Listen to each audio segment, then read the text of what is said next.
Hello, నేను మీ CS రావు. ఆంధ్రప్రదేశ్ రాజకీయం ఢిల్లీకి చేరింది. చంద్రబాబు నాయుడు, పవన్ కళ్యాణ్ ఇద్దరు ఢిల్లీ వెళ్ళారు. నడ్డా, అమిత్ షా తోటి భేటీ అయ్యారు.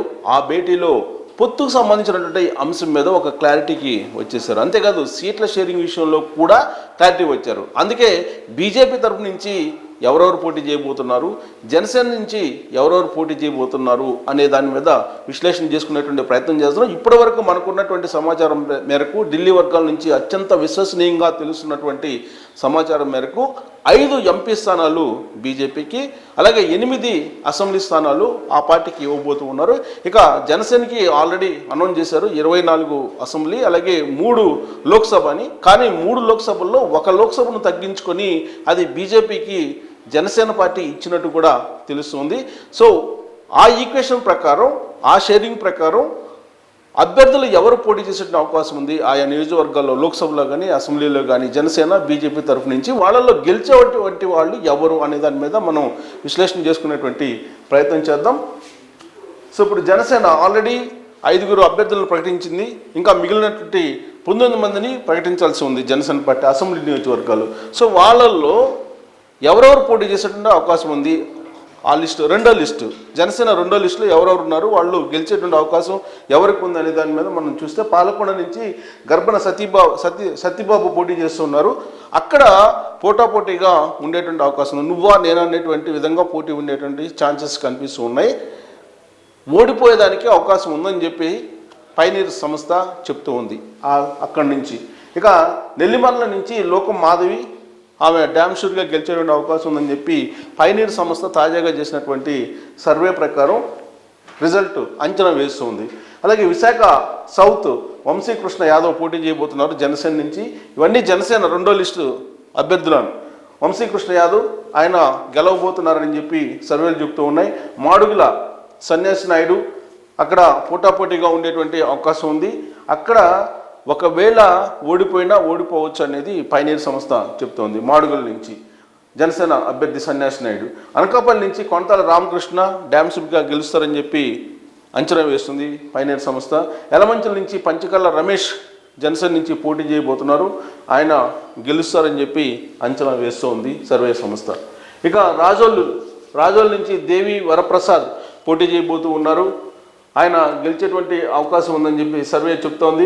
ఇక రాజానగరం నుంచి బత్తుల బలరామకృష్ణ గెలిచేటువంటి అవకాశం ఉంది, ఆయన కూడా. ఇక పి గన్నవరం ఇటీవలే మహాసేన రాజేష్కి తెలుగుదేశం పార్టీ తరఫు నుంచి అభ్యర్థిని ప్రకటించారు. కానీ ఆయన మీద అటు జనసేన ఇటు తెలుగుదేశం పార్టీ లోకల్ లీడర్స్ నిరసన వ్యక్తం చేయడంతో పాటుతో ఆయన స్వచ్ఛందంగా వైదొలిగారు.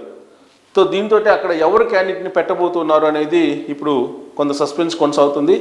అయితే జనసేనకి ఆ సీటు ఇవ్వడానికి మాత్రం రెడీ అయింది తెలుగుదేశం పార్టీ. అక్కడ జనసేన నుంచి ఎవరు అభ్యర్థిని నిల్చోబెట్టాం కానీ పోటాపోటీగా ఉండేటువంటి అవకాశం ఉంది వైసీపీకి జనసేనకి అనేది అంచనా వేస్తుంది తాజా సర్వే సంస్థ. ఇక పిఠాపురం నుంచి పవన్ కళ్యాణ్ డ్యామ్ షూర్గా గెలుస్తారని చెప్పి అంచనా వేస్తుంది సర్వే. అలాగే భీమవరం నుంచి పూలపర్తి రామాంజనేయులు పోటీ చేయబోతున్నారు, ఆయన గెలిచేటువంటి అవకాశం ఉంది. నరసాపురం నుంచి బొమ్మిడి నాయకర్ ఆయన గెలిచేటువంటి అవకాశం ఉంది, ఆయన జనసేన నుంచి బొమ్మిడి నాయకర్ పోటీ చేస్తున్నారు. ఇక తాడేపల్లిగూడెం బొలిశెట్టి శ్రీనివాస్, సో అందరికీ తెలిసినటువంటి లీడర్ ఆయన గెలిచేటువంటి అవకాశం ఉంది తాడేపల్లిగూడెం నుంచి. ఉంగుటూరు నుంచి పచ్చమట్ల ధర్మరాజు ఆయన గెలిచేటువంటి అవకాశం ఉంది. నిడదవోలు నుంచి కందుల దుర్గేష్ పోటీ చేయబోతూ ఉన్నారు, ఆయన గెలుపు ఖాయం అంటూ సర్వేలు అంచనా వేస్తున్నాయి. పోలవరం నుంచి చిర్రి బాలరాజు ఆయన కూడా గెలిచేటువంటి అవకాశం ఉందని చెప్పి సర్వే అంచనా వేస్తుంది. విజయవాడ పశ్చిమ నుంచి పోతిన మహేష్ పోటీ చేయబోతున్నారు, ఆయన గెలిచేటువంటి అవకాశం ఉంది. అవనిగడ్డ వికృత శ్రీనివాసరావు పోటీ చేయబోతున్నారు, ఆయన కూడా గెలిచేటువంటి అవకాశం ఉంది అవనిగడ్డ నుంచి. ఇక తెనాలి ఆల్రెడీ ఫస్ట్ లిస్ట్లో ప్రకటించారు, నాదెండ్ల మనోహర్ ఆయన కూడా గెలిచేదానికి అవకాశం ఉందని చెప్పి సర్వే అంచనా వేస్తుంది. దర్శి నుంచి గరికపాటి వెంకట్ ఆయన పోటీ చేయబోతూ ఉన్నారు, గెలుపు ఆయన వైపే ఉన్నట్టు సర్వే అంచనా వేస్తుంది. తిరుపతి నుంచి కిరణ్ రాయల్ లేదా చైతన్య వీళ్ళిద్దరిలో ఒకళ్ళు ఫైనల్ అయ్యేటువంటి అవకాశం ఉంది. సో వీళ్ళిద్దరిలో కూడా కిరణ్ రాయల్కే ఎక్కువగా అవకాశం ఉంది, అక్కడ గెలిచేటువంటి అవకాశం ఉంది తిరుపతి నుంచి జనసేన పార్టీ. ఇక అనంతపురం వరుణ్ లేదా జేసీ పవన్ రెడ్డి అని అంటున్నారు. సో అనంతపురం నుంచి జేసీ పవన్ రెడ్డే బహుశా జనసేన పార్టీ నుంచి నిల్చున్నటువంటి అవకాశం ఉంది. ఆయన గెలిచేటువంటి ఛాన్సెస్ ఉన్నాయని చెప్పి సర్వే అంచనా వేస్తుంది. ఇన్ కేస్ పవన్ రెడ్డి కనుక తెలుగుదేశం పార్టీ ఈక్వేషన్లో అక్కడ మారాల్సి వస్తే అప్పుడు వరుణ్కి ఇస్తారు.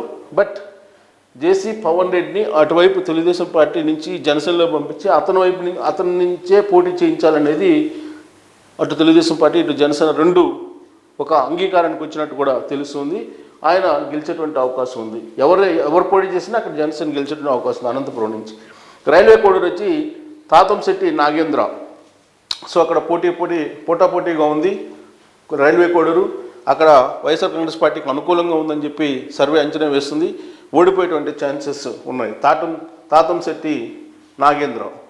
మదనపల్లి పసుపులేటి హరిప్రసాద్, అక్కడ కూడా గట్టి పోటీ ఉంది. అక్కడి నుంచి కూడా మదనపల్లి నుంచి కూడా వైఎస్ఆర్ కాంగ్రెస్ పార్టీ చాలా బలంగా ఉంది. బట్ కొంచెం గట్టి పోటీ ఇస్తారు హరిప్రసాద్ అని చెప్పి సర్వేలు చెబుతూ ఉన్నాయి. సో మదనపల్లి నుంచి పసుపులేటి హరిప్రసాద్ పోటీ చేయబోతూ ఉన్నారు. ఇక కాకినాడ నుంచి సానా సతీష్ ఆయన గెలవబోతూ ఉన్నారు. అలాగే మచిలీపట్నం నుంచి వల్లభనేని బాలశౌరి, ఇది లోక్సభ. జనసేన నుంచి లోక్సభకు సంబంధించి కాకినాడ నుంచి సానా సతీష్ గెలవబోతూ ఉన్నారు. మచిలీపట్నం వల్లభనేని బాలశౌరి. వాస్తవంగా అనకాపల్లి కూడా తీసుకుంది జనసేన 3 లోక్సభ. కానీ ఇప్పుడు బీజేపీకి 5 ఇవ్వడం కారణంగా 1 తగ్గించుకుని అనకాపల్లి నుంచి కొంచెం డ్రాప్ అయినట్టుగా అనిపిస్తుంది జనసేన పార్టీ. యాక్చువల్గా నాగబాబు అక్కడి నుంచి పోటీ చేస్తారు అనుకున్నారు, కానీ ఆయన ఇల్లు అక్కడి నుంచి ఖాళీ చేశారు ఇటీవల. దాంతో ఆయన పోటీ నుంచి తప్పుకున్నారు అనేటువంటి ఒక ప్రచారం కూడా జరుగుతుంది. అందుకే 2 లోక్సభకి మాత్రమే జనసేన పరిమితమైనట్టు కూడా తెలుస్తుంది. ఆ 2 లోక్సభలు కూడా గెలిచేటువంటి అవకాశం ఉంది జనసేన పార్టీ. సో టోటల్గా తీసుకుంటే మనం జనసేనకు సంబంధించి మొత్తం 24లో ఎన్ని గెలిచేటువంటి అవకాశం ఉందంటే ఇక్కడ ఓడిపోయేటువంటి అవకాశం ఉంది. పోటాపోటీ అన్ని చోటల్లో ఓడిపోయేటువంటి అవకాశం ఉంది. 2, అలాగే 3 తర్వాత 4, 5. సో 5 చోట్ల ఓడిపోయేటువంటి అవకాశం ఉంది అని చెప్పి సర్వే అంచనా వేస్తుంది. అంటే మొత్తం 24లో 5 ఓడిపోయేటువంటి అవకాశం ఉంది. 19 మంది ఎమ్మెల్యేలు గెలుచుకునే అవకాశం ఉంది జనసేన పార్టీ అని చెప్పి తాజా పైనీర్ సంస్థ వేసినటువంటి అంచనా వేస్తుంది. అయితే పోటాపోటీలో ఉండేవి మళ్ళీ చివరి నిమిషంలో మళ్ళీ మారి గెలిచేటువంటి అవకాశాలు కూడా లేకపోలేదు. యాజ్ ఆఫ్ నౌ పైనీర్ సంస్థ వేసినటువంటి అంచనా ప్రకారం మొత్తం 24 స్థానాల్లో 5 చోట్ల ఓడిపోయేటువంటి అవకాశం ఉంది. 19 చోట్ల గెలిచేటువంటి అవకాశం ఉంది. అలాగే లోక్సభ స్థానాల్లో 2 పోటీ చేస్తే 2 కూడా గెలిచేటువంటి అవకాశం ఉంది జనసేన. ఇంకా తాజాగా ఢిల్లీలో జరుగుతున్నటువంటి పొత్తులు, దాని వ్యవహారం, వాటన్నింటి మీద క్లారిటీ వచ్చిన తర్వాత 5 స్థానాల్లో బీజేపీ లోక్సభ స్థానాలను నుంచి పోటీ చేయబోతుంది. ఈ 5 స్థానాల్లో మనం 5 స్థానాలతో పాటు అసెంబ్లీ సెగ్మెంట్స్ కూడా 5 స్థానాలు అసెంబ్లీ సెగ్మెంట్స్ 8లో ఏంటి విశాఖ నార్త్ విష్ణుకుమార్ రాజు ఆయన గెలిచేటువంటి అవకాశం ఉంది. ఒకవేళ ఈయనకి 70+ ఏజ్ కనుక కొంచెం హడ్డీలు అయితే కనుక వాళ్ళ ఫ్యామిలీ నుంచి పోటీ చేసేటువంటి అవకాశం ఉంది, గెలుస్తారు. ఉంగుటూరు నుంచి మాలతీ రాణి, ఇక్కడ పోటాపోటీగా ఉంది. ఇక్కడ వైఎస్ఆర్ కాంగ్రెస్ పార్టీకి అనుకూలంగా ఉంది ఉంగుటూరు నుంచి. కైకలూరు నుంచి కామినేని శ్రీనివాస్ ఆయన గెలిచేటువంటి అవకాశం. ఇక్కడ కూడా ఒకవేళ ఏజ్ వారు సీనియర్ అంటే కనుక వాళ్ళ ఫ్యామిలీ నుంచే టికెట్ ఇచ్చేటువంటి అవకాశం ఉంది. సో అక్కడ గెలిచే అవకాశం ఉంది. ఇక్కడ విష్ణుకుమార్ రాజుకి ఏజ్ ఫ్యాక్టర్ కూడా అడ్డు రాదు కాబట్టి ఆయన పోటీ చేస్తారు. ఇక్కడ కామినేని శ్రీనివాస్ మాత్రం ఏజ్ ఫ్యాక్టర్ అడ్డు వచ్చేటువంటి అవకాశం ఉంది. బీజేపీ 70+ని ఆలోచించింది కాబట్టి అప్పుడు వాళ్ళ ఫ్యామిలీ నుంచి వచ్చే అవకాశం ఉంది. ఎవరు పోటీ చేసినా కానీ కైకలూరు నుంచి అక్కడ బీజేపీ గెలిచే అవకాశం ఉంది. తర్వాత గుంటూరు వెస్ట్ తాళ్ళ వెంకటేష్, సో అక్కడ ఆయన గెలిచేటువంటి అవకాశం ఉంది అని అంటున్నారు. గుంటూరు వెస్ట్ బీజేపీకి వెళ్తుందేమో అనేటువంటి టాక్ కూడా వినిపిస్తుంది. వాస్తవంగా జనసేన ఎక్స్పెక్ట్ చేసింది, బట్ బీజేపీకి ఆ సీటు కూడా ఇస్తున్నట్టు తెలుస్తుంది. ఇంకా జమ్మలమడుగు ఆదినారాయణ రెడ్డి, సో పోటాపోటీగా ఉంది. అక్కడ ఓడిపోయేటువంటి అవకాశం ఉంది బీజేపీ అనేది. ఆదినారాయణ రెడ్డి జమ్మలమడుగు నుంచి పోటీ చేస్తున్నారు. తిరుపతి నుంచి భానుప్రకాష్ రెడ్డి, తిరుపతి నుంచి ఆయన గెలిచేటువంటి అవకాశం ఉంది కూటమి అభ్యర్థిగా బీజేపీకి. అలాగే శ్రీకాళహస్తి కోలా ఆనంద్ పోటాపోటీగా ఉండేటువంటి అవకాశం ఉంది. ధర్మవరం వరదాపురం సూరి పోటాపోటీ. ఈ పోటాపోటీ అన్నీ కూడా వైఎస్ఆర్ కాంగ్రెస్ పార్టీకి అనుకూలంగా ఉన్నాయి తాజా సర్వేలో. సో ఇక్కడ మొత్తం 6, 2, 8. ఈ 8లో బీజేపీ కనుక ఈ 8 ఇస్తే కనుక 8లో 4 ఓడిపోవడానికి అవకాశం ఉంది. కాకపోతే షేరింగ్లో వాళ్ళు అడుగుతున్నారు కాబట్టి 8 ఇచ్చేటువంటి పరిస్థితికి వచ్చింది. బట్ తాజా సర్వే ప్రకారం ఆ 8లో కూడా 4 చోట్ల బీజేపీ ఓడిపోయే అవకాశం ఉందని చెప్పి తాజా అంచనాలు. ఇక లోక్సభకు వచ్చి లోక్సభ చాలా ఇంపార్టెంట్ బీజేపీకి 5 తీసుకుంటుంది కూటమి తరఫు నుంచి అనేది ఢిల్లీ నుంచి అందుతున్నటువంటి సమాచారం. ఈ 5లో అరకు కొత్తపల్లి గీత ఆమె పోటాపోటీగా ఉంది అక్కడ. ఈ పోటాపోటీ అనే చోట్ల వల్ల వైసీపీకి అనుకూలమైనటువంటి పరిస్థితులు ఉన్నాయి. సో అరకు నుంచి కొత్తపల్లి గీత పోటీ చేసిన అవకాశం ఉంది. యాజ్ ఆఫ్ నవ్ అయితే ఆమె ఓడిపోయేటువంటి అవకాశం ఉంది. ఇక రాజమండ్రి నుంచి పురంధరేశ్వరి ప్రస్తుతం ఏపీ బీజేపీ అధ్యక్షురాలు ఆవిడ గెలిచేటువంటి అవకాశం ఉంది రాజమండ్రి నుంచి లోక్సభకి. అలాగే నరసాపురం రఘురామకృష్ణరాజు ఆయన డ్యామ్ షూర్గా గెలిచేటువంటి అవకాశం ఉంది. ఎందుకంటే రియల్ ప్రతిపక్ష నేత ఎవరైనా ఉన్నారంటే ఆంధ్రప్రదేశ్లో తొలి 2 సంవత్సరాల్లో కృష్ణరాజే. సో కాబట్టి ఆయన గెలిచే అవకాశం ఉంది. తిరుపతి నుంచి నిహారిక, సో రత్నప్రభ తిరుపతి ఉప ఎన్నికల్లో పోటీ చేసి ఓడిపోయారు, అందరికీ తెలిసిందే. ఆమె కుమార్తె నిహారిక ఈసారి పోటాపోటీ అక్కడ గట్టి పోటీ ఇచ్చేటువంటి అవకాశం ఉంది. ఇక్కడ మాత్రం కొంత అనుకూలంగా ఉంది ఈసారి తిరుపతి లోక్సభ గెలవడానికి. ఇక్కడ వైఎస్ఆర్ పార్టీ కన్నా కూడా బీజేపీకి ఎక్కువ అవకాశాలు కనిపిస్తూ ఉన్నాయి. బట్ నువ్వా నేను అన్నట్టు పోటీ మాత్రం జరగబోతుంది.